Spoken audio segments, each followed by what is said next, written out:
दुर्बल से नुहे जहाँ पाखरे दुर्बलता अच्छी दुर्बल तो सी अटे जे निज भूल को स्वीकार करे नहीं कारण बिना स्वीकार करने द्वारा से निज भूल को केवल परिवर्तन करने ही चाहे ना जीवन से ही उन्नति हुए ना। नमस्कार दर्शक बंधु मु अमीय रंजन दास स्वागत जनाऊँगी आपण मानकु आपण नियर चैनल सरल ज्योतिष शिक्षार आउ एक विशेष कार्यक्रम को।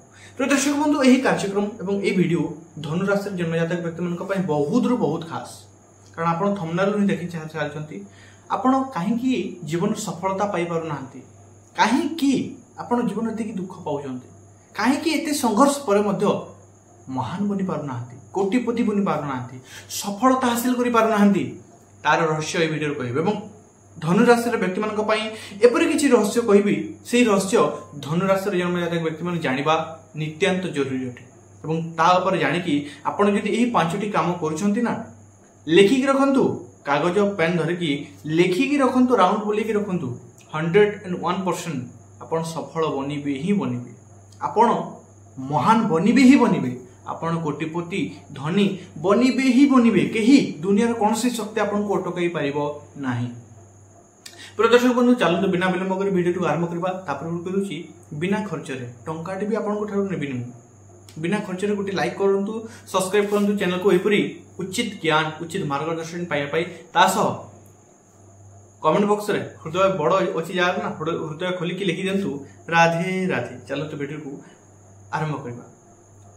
प्रदर्शक बंधु धनु राशि राशि चक्र रे को नवम स्थान दिया जायछि एवं नवम स्थान भी बहुत खास राशि स्वामी हेले बृहस्पति जे निज भितर ही ज्ञान भंडार अटंती एवं आप देखिए धनु राशि गोटे एपरी राशि खराब गुण ठार बेसी भल गुण मान करथाय भल गुण कहवाई गले बहुत समय हो कारण तांकर खराब गुण ठार बेसी भल गुण थाए किंतु मु सेही कथा वीडियो कहबे नहीं सेही कथा मु वीडियो आपन को कहबे नहीं आपन को प्रशंसा मु करबे नहीं ए वीडियो रे मु आपन को भीतर किछि एपरी कमी रहिछि जो कमी को आपण परिवर्तन करनी जो महान बनी पारबे सफलता पाई पारिबे जो जिनस आपनकर नाकामीर कारण रहुछि आपनकर असफलतार कारण रहुछि से कारण गुड को आपन को आई दर्शेबी एवं से कारण पाई जो कारण पाई आपन सफलता पाई पर नाहंती ना से जिनस को परिवर्तन करि किपरि सफलता पाइबे ता हम ए वीडियो रे कहिबे। चलंतु बिना विलंब करि वीडियो को आरंभ करबा। चलंतु एवं धनु राशि प्रथम पॉइंट जो पॉइंट आपन मानिमा नित्यांत जदि एवं कहिबी काली नुहे आज नुहे एबेठू ही ये पॉइंट लागू करंतु यही परिवर्तन निज भीतर करंतु एवं आपण देखंतु निज भीतर किपरि परिवर्तन आसुची निज जीवन रे किपरि परिवर्तन आसुची।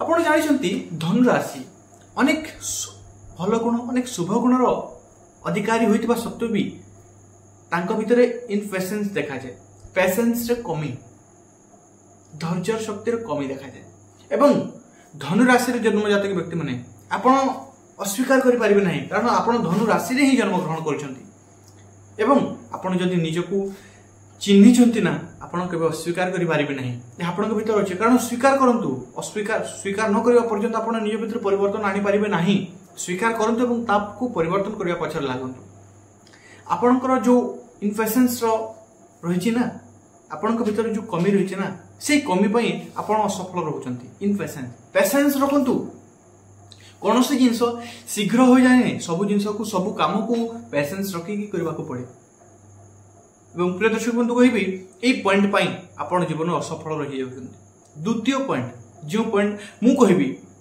नित्यांत 101% धनु राशि जन्मजातक व्यक्ति मानक पाखर थाए कंपेरिजन। द्वितीय पॉइंट कंपेरिजन लोकंक ठारे अच्छा जमिते मु कहली से निज भीतर जड़े ज्ञानी जड़े महान व्यक्ति अटंती एमिति नुहे कि ज्ञानी माने समस्ते पढ़ा लिखा लोक नुहे एमिति भी अछंती धनु राशि जे कि तांकर जन्मजातक अनुसार से माने पढ़ंती नाही बेसी किंतु ज्ञानर भंडार पढ़ा माने ज्ञानर माने एमिति नुहे कि जने पढ़िला वाला ही ज्ञानी रहइबो ए माने ज्ञानर भंडार रहंती निजर उपदेश द्वारा लोकंको जीवन बनि दैथांती लोकंकर जीवन सेट करि दैथांती एपरि ज्ञानी एवं एमानकर भीतर गोटे सही पॉइंट रो आसुतबा नेगेटिव पॉइंट अछि कंपेरिजन लोकंक सहित तुलना कहीं से सफलता पाइला मु सफलता पाइनी से इति ये करला मु इति कर नाही लोकंक सहित सब कंपेरिजन निजको कोंटिबा कहीं এই কম্পারিজন ପାଇଁ ଆପଣ ଜାଣିଛନ୍ତି ଆପଣଙ୍କର କେତେ ଲସ୍ ହେଉଛି, ଆପଣଙ୍କ ଭିତରେ କେତେ ଲସ୍ ହେଉଛି ଜାଣିଛନ୍ତି, ଆପଣ ଅସଫଳ ହୋଇ ରହିଯାଉଛନ୍ତି। ଗୋଟେ କଥା ଆପଣଙ୍କର ଜାଣତରେ ହେଉ ବା ଅଜାଣତରେ ହେଉ ନିଶ୍ଚିତ କରି ତ କହିବି କମ୍ପାରିଜନଠୁ ବାହାରନ୍ତୁ। ଆପଣ ଯେମିତି ବି ଅଟନ୍ତି ଆପଣ ଜଣେ ମହାନ ବ୍ୟକ୍ତି ଅଟନ୍ତି, ସତ କଥା, ଏବଂ ନିଜର ମହାନତ୍ୱକୁ ଚିହ୍ନନ୍ତୁ, ଆଗକୁ ବଢ଼ନ୍ତୁ। ତୃତୀୟ ପଏଣ୍ଟ ଏବଂ ସବୁଠାରୁ ମୋଷ୍ଟ ଇମ୍ପୋର୍ଟାଣ୍ଟ ପଏଣ୍ଟ, ତୃତୀୟ ପଏଣ୍ଟ କହିବି ଧନୁ ରାଶିରେ ଜନ୍ମଜାତକ ବ୍ୟକ୍ତିମାନଙ୍କ ଭିତରେ এই ପଏଣ୍ଟ ନିଶ୍ଚୟ ଥାଏ, ଓଭର ଅଧିକା ହୋଇଯିବା। କ'ଣ ଅଧିକା ହୋଇଯିବା? ଲୁଣ ନୁହେଁ, ନିଶ୍ଚିତ ତାଙ୍କ ଜୀବନରେ କିଛି ନା କିଛି ଯେକୌଣସିଥିରେ ମାନେ ଅଧିକା ହୋଇଯାଆନ୍ତି।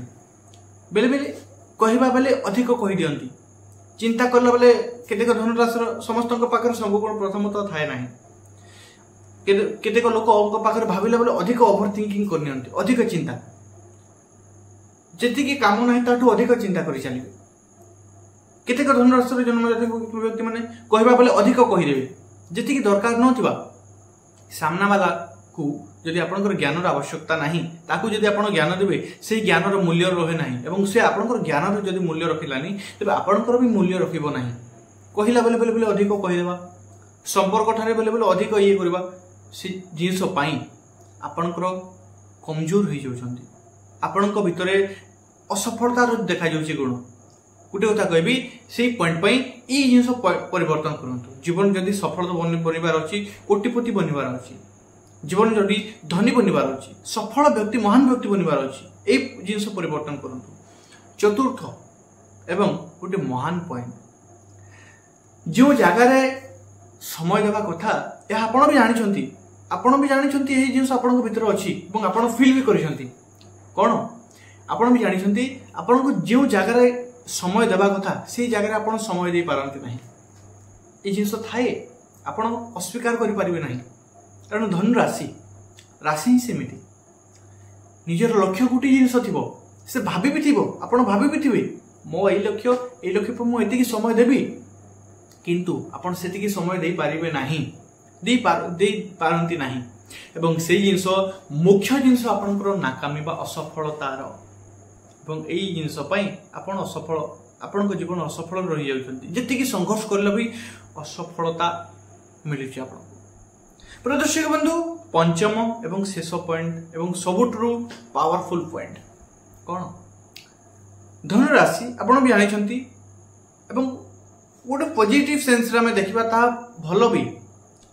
ଦେଖନ୍ତୁ ଗୋଟେ ପଜିଟିଭ ସେନ୍ସରେ ଆମେ ଦେଖିବା ଭଲ ବି 70% ଧନୁ ରାଶିରେ ଜନ୍ମଜାତକ ବ୍ୟକ୍ତିମାନଙ୍କ ଭିତରେ ଏହା ନେଗେଟିଭ କାମ କରେ, 30% ଭିତରେ ବହୁତ ବଢିଆ କାମ କରେ। କ'ଣ? ନିଜ ଆଟିଟ୍ୟୁଡ, ନିଜକୁ ପସନ୍ଦ, ନିଜ ଆଟିଟ୍ୟୁଡରେ ରହିବା, ମୁଁ ଟ୍ୟାଲେଣ୍ଟେଡ, ମୁଁ ଜ୍ଞାନୀ, ଏଇ ଆଟିଟ୍ୟୁଡ ଭଲ, କିନ୍ତୁ କମ୍ପାରିଜନ କରିକି ମୁଁ ସବୁବେଳେ ମହାନ, ମୁଁ ଭଲ, ମୁଁ ହିଁ ଭଲ, ଏଇ ଜିନିଷ ଆପଣଙ୍କୁ ଖରାପ କରିଦେଇପାରେ। କାରଣ ଧନୁରୁ ଯେତେବେଳେ ସ୍ୱର ବାହାରି ପଡେ ନା, ତାହା ଆଉ ଫେରି ଆସେ ନାହିଁ। ତେଣୁକରି କାହାକୁ କ'ଣ କହୁଛନ୍ତି ତାହା ଟିକେ ଧ୍ୟାନ ଦେଇକି କହନ୍ତୁ। ଆପଣ ଜଣେ ମହାନ ବ୍ୟକ୍ତି, ଆପଣଙ୍କ ଭିତରେ ବହୁତ ଭଲ ଗୁଣ ଅଛି, ତାହା ମୁଁ ଅସ୍ୱୀକାର କରୁନାହିଁ, କିନ୍ତୁ ଯେଉଁ ଜାଗାରେ ଆଟିଟ୍ୟୁଡ ଦେଖାଇବା କଥା ସେଇ ଜାଗାରେ ଦେଖାନ୍ତୁ। ଆପଣ ଜଣେ ନିଜ ଭିତରେ ମହାନ ବ୍ୟକ୍ତି ଏବଂ ଜ୍ଞାନୀ ସେତେବେଳେ ହିଁ ଜ୍ଞାନୀ ହୋଇପାରେ, ଯେତେବେଳେ ନମ୍ର ରହିଥାଏ ନିଶ୍ଚିତ ରୂପେ। ଏବଂ ଆପଣ ଯଦି ଜଣେ ଜ୍ଞାନୀ ବ୍ୟକ୍ତି, ଆପଣ ମୋ କଥାକୁ ଅସ୍ୱୀକାର କରିପାରିବେ ନାହିଁ। ଆଶା କରୁଛି ଆପଣ ବୁଝିପାରିଛନ୍ତି। ଯଦି ବୁଝିପାରୁଛନ୍ତି ଭିଡ଼ିଓକୁ ଗୋଟେ ଭଲ ପାଇବା ଦିଅନ୍ତୁ, ଲାଇକ୍ କରନ୍ତୁ, ଚ୍ୟାନେଲକୁ ସବସ୍କ୍ରାଇବ୍ କରନ୍ତୁ ଏବଂ ବେଲ୍ ଆଇକନକୁ ଅନ୍ କରିଦେଇକି କମେଣ୍ଟ ବକ୍ସରେ ହୃଦୟ ଖୋଲିକି ଲେଖିଦିଅନ୍ତୁ ରାଧେ ରାଧେ। ପୁନଶ୍ଚ ଦେଖା ହେବା ନେକ୍ସଟ ଭିଡ଼ିଓରେ। ସେ ପର୍ଯ୍ୟନ୍ତ ବିଦାୟ ଦିଅନ୍ତୁ। ଧନ୍ୟବାଦ। ରାଧେ ରାଧେ।